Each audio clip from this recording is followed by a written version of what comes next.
Kit Guru first saw the new bequiet Shadowbase 800 at Computex of this year. This is the Shadowbase 800FX in white. There are 3 models and a total of 5 SKUs, depending on which colour you go for. At the bottom of the product stack we have the basic Shadowbase 800, which only comes in black. That comes with 3 Pure Wings 3 140mm fans. The price in the UK £145, over in the US $170. Then you step up to the Shadowbase 800DX, which adds ARGB on the front panel, and you get an ARGB controller. That costs £160 here in the UK or $185. Add on £5 euros dollars if you prefer white to black. Then we have this Shadowbase 800 FX. In addition to the RGB on the front panel, they've swapped out the 3 Pure Wings 3 fans for 4 140mm Light Wings fans. And to add to the fun and games, we have some merch.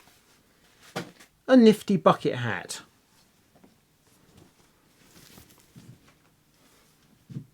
And a t-shirt.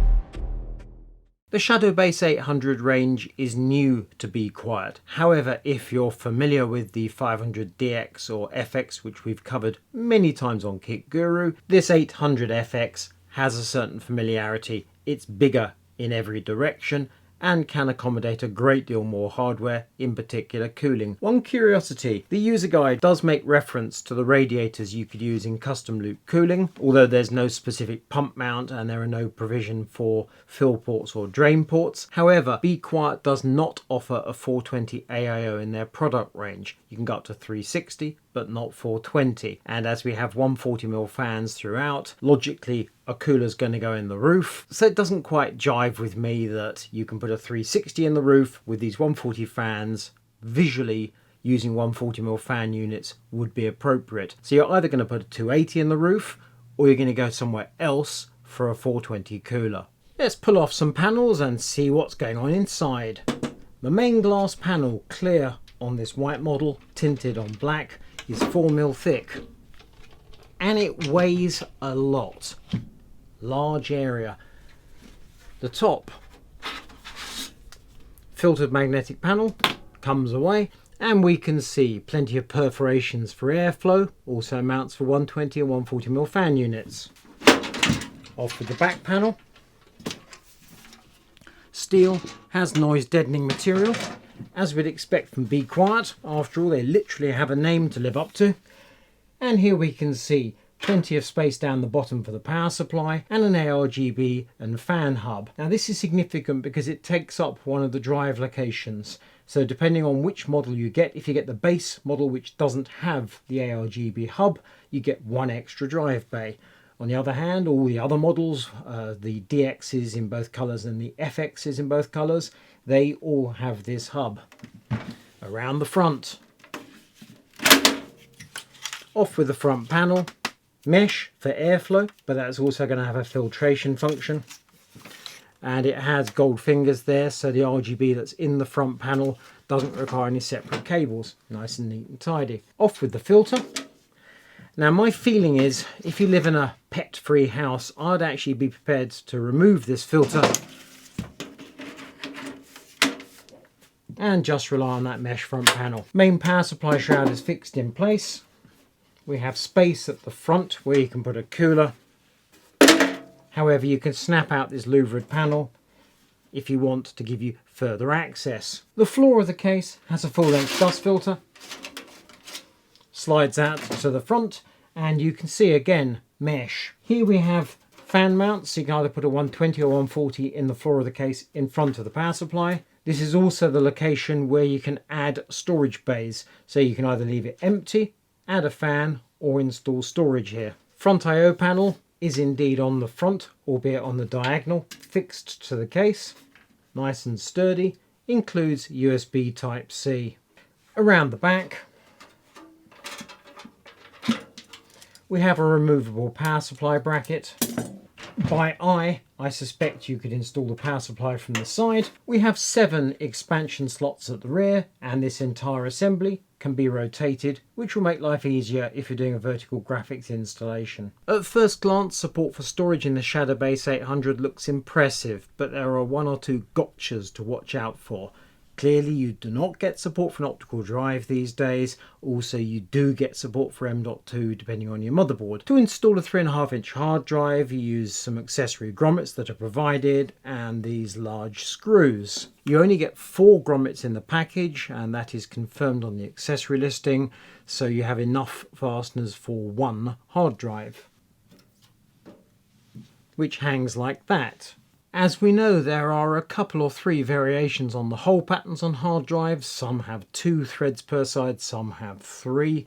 In this instance, the spacing means I can only hang this drive off 2 fasteners rather than 4, and I don't think that is ideal. Many cases will allow us to install drives in the floor of the case, and this is also true of the Shadowbase 800. You install this accessory bracket down bottom, 4 screws to lock it in place, and then you can install either 1 or 2 hard drive caddies. These are HDD Cage 2, a brand new part from bequiet. However, they are not provided with this case. This new accessory is only compatible with the 901 Pro that James recently reviewed and this 800. So it's a new part, not yet on sale. Pricing is likely to be £8, £9 or £10 per unit, and then you'll be able to install your hard drives in the floor of the case. So at the moment, natively, you've got support, depending on your exact hard drive model, for either 1 or potentially none. I don't really want to hang a 16 terabyte drive from 2 screws. When it comes to a 2.5-inch SATA SSD, you screw in pegs in a style that's become quite normal. You insert grommets in the bracket, and you plug the drive into place, nice and easy. Alternatively, you can remove this bracket, attach 2 SSDs with screws from the inside face, and then reinstall the bracket. To be clear, you can install a decent amount of storage out of the box as the Shadowbase 800 is supplied, but if you want any mix of hard drives, 2.5-inch SATA SSDs and M.2s, you're likely to end up buying 1 or 2 of those hard drive caddy accessories. And so we come to cooling. The 800 accommodates up to a 420 radiator. Here we have an AlphaCool 420, which is 30mm thick. I need to remove that cable cover there, and now I can drop the 420 rad in place. It's close, but it goes comfortably, and I cannot put a second 420 rad in the roof. If I want to put the radiator in the roof rather than the front, there you go. Again, close, but it goes. Alternatively, let's take this EK Quantum Surface 360M, which is 56mm in thickness. Obviously we need to move fans around. This is a 360 rad, we have 140mm fans, but clearly the cooling can indeed fit.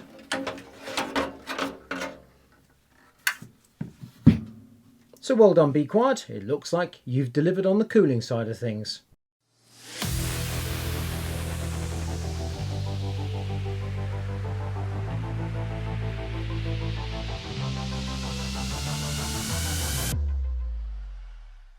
The Shadowbase 800 supports full-size hardware, including an E80X motherboard, and that's exactly what I have installed here, this Gigabyte X670E Aorus Xtreme, along with a Ryzen 9 7950X processor, a Sabrent Rocket SSD, and some Team Group T-Force Vulcan Alpha DDR5 6000 memory. It is humorous to note this case supports, as I say, E80X, but also ATX, Micro ATX and Mini ITX. I have to say any build in the Shadowbase 800 using a Mini ITX motherboard might just look a little bit peculiar. I temporarily removed this cable shroud while I was installing radiators in the front just to show you what cooling this case can accommodate.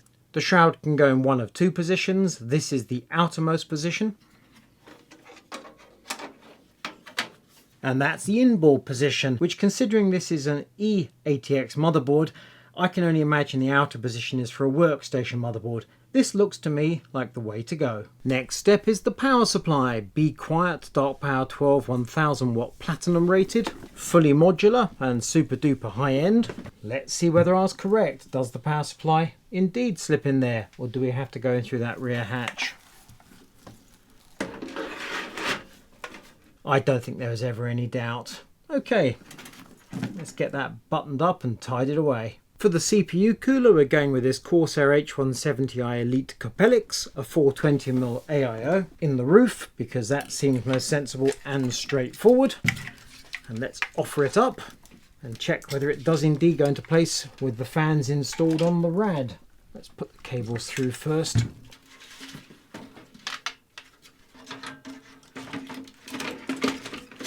Arctic MX6 thermal compound on my Ryzen 9 7950X. Let's not stint, let's do the job properly.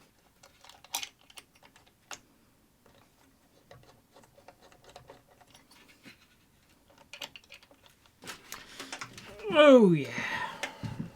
Couple of cables to connect, but we're nearly there.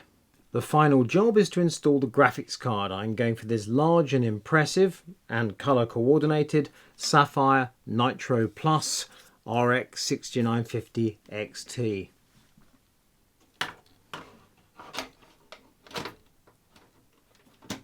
I think we can agree there's enough space in this case to install any graphics card you might fancy. We tested the Shadowbase 800FX with 3 configurations of fan settings.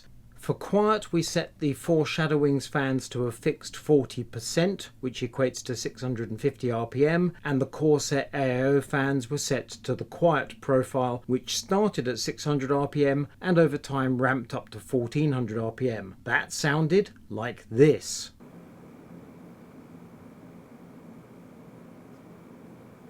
Next, we increased to a mid setting. So now the Be Quiet fans are running at 80%, which is 1300 RPM, and we left the Corsair AIO on quiet, so starting at 750 RPM this time, ramping up over time to 1600 RPM.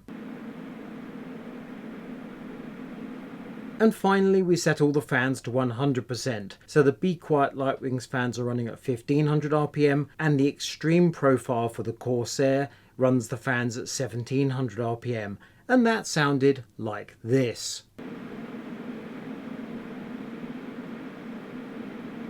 And the surprising thing is, those changes in fan speeds and noise levels made absolutely no difference to temperatures whatsoever. It's a toasty 25 degrees Celsius here. The Ryzen 9 7950X capped out at 96 degrees across the piece, and the graphics card was running at 61. We know that AMD likes to run their new Ryzen processors to the limits of the cooling, and that's exactly what happened here. Meanwhile, that Sapphire graphics card is icy cool. The lighting you can see here in the Shadowbase 800FX is a variety of software. So the motherboard graphics card is controlled by Gigabyte's own software.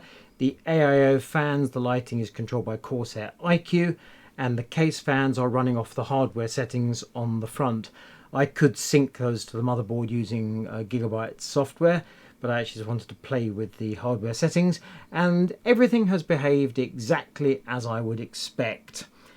Let's wrap this review up with my pros and cons. Pros, the good points. Mesh panels provide mighty airflow. Also, the size of the case also helps airflow. The Shadowbase 800 supports 420mm coolers either in the front or the top, but not both simultaneously. Or, of course, you could put 2 decent-sized coolers in at the same time. And you have to bear in mind, this FX model is supplied with 4 140mm Lightwings fans. That's a significant chunk of the asking price in my book. Cons, the negative points. This is a huge case that looks empty unless you pack it out with a lot of hardware and large hardware. This is a large E80X motherboard. That's a substantial graphics card. You've got a 420 cooler in the roof, and it still only looks half full. The ARGB fan hub is substantial in size and it takes up a whole drive bay. I can see why Be Quiet's done this, but it seems a little bit unfortunate to me. And following on from that same thought, if you want to pack in loads of storage in this case, and there is after all plenty of space to fill, you'll probably have to buy a few accessories, so you need to budget an extra 10 or 20 pounds, euros, dollars. Finally, and I'm not sure whether I'm being unfair here, Be Quiet doesn't offer a 420mm AIO in their own product range, and it would seem logical to me that you'd want to stick with one brand of hardware wherever possible. Overall, it's a worth buying. It's an 8 out of 10. I like it.